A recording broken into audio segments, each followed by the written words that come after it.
2025-ին շինարարությունը Հայաստանում աճել է 28%-ով։ Այս ցուցանիշն էականորեն ազդել է երկրի տնտեսական աճի վրա։ Շինարարությունը շարունակում է մնալ տնտեսության շոկեք հարցերից մեկն իր մուլտիպլիկատիվ էֆեկտով։ Այդ դաշտի զգալի հատվածն էլ բնակարանաշինությունն է եկամտահարկի վերադարձի ծրագրով։ Ճիշտ է, այս տարվա ընթացքում կային կանխատեսումներ, որ նորակառույց բնակարանների առաջարկը գերազանցում է պահանջարկին եւ լճացում է նկատվում։ Ըստ այդմ, շուկայում գրանցվելու է գնանկում։ Մենք անընդհատ մեր վերջին երևի 4 հաշվետվության մեջ առնվազն խոսել ենք պոտենցիալ հնարավոր գների անկման ռիսկի վերաբերյալ, բայց բարեբախտաբար այս պահին մենք ինչ որ տեսնում ենք, մենք ունենք մի իրավիճակ, որ գների անկումը եթե նույնիսկ կա, ապա ինքը շատ չափավոր է ու տեղի ունենում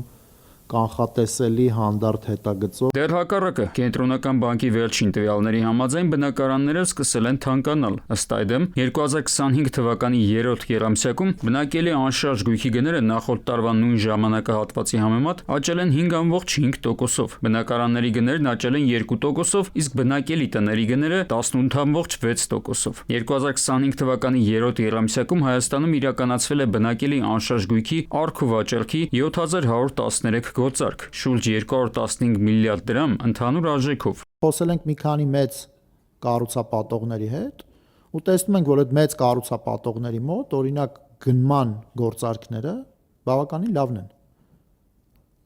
Այսինքն իրանք կարողանում են բնակարան վաճառել։ Կա կարծիք սակայն, որ անշարժ գույքի գներն արհեստական են պահվում բարձր մակարդակի վրա եկամտահարկի վերադարձի ծրագրի շնորհիվ։ Այսինքն քաղաքացիներին ձեռնտու է նույնիսկ բարձր գնով նորակառույց բնակարանների ձեռքբերումը զուտ այն պատճառով, որ տոկոսների մի մասը կամ ամբողջը փոխհատուցվում է եկամտահարկի վերադարձով, բայց երկրորդային շուկայում եւ եկամտահարկի վերադարձի ծրագրում չընդգրկված նորակառույցներում առևտուրն ակտիվ չէ։ Վարձակալության գներն էին նվազել եւ պահանջարկներ նվազել, եթե խոսենք երկրորդային շուկան եւ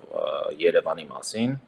որոշ չափով գործարքային գները նվազել էին։ Մյուս կողմից իրականում կար չսպառված պահանջարկ, որովհետեւ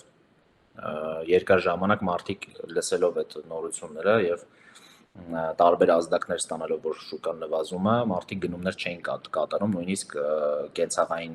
պահանջներով։ Այս դեպքում ինչպես են տարեվերջին փոփոխվել վիճակագրական տվյալները։ Մասնագետները նշում են, որ քաղաքացիների վերաբերմունքն անշարժ գույքի շուկայի նկատմամբ փոխվել է օգոստոսին ԱՄՆ-ում հայտնի համաձայնագրի ստորագրումից հետո։ 25 թվականին մոտավորապես տարբեր գնահատականներով առաջնային շուկայի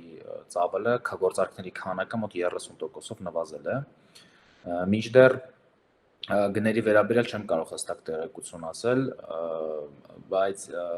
այլ տենդենս տեղի ունեցավ, այլ իրավիճակ տեղի ունեցավ, ֆենոմեն, որը պայմանավորված էր հայկական շուկայի կառուցապատողների եւ բանկերի որոշակի ճկունությամբ արագ ադապտացան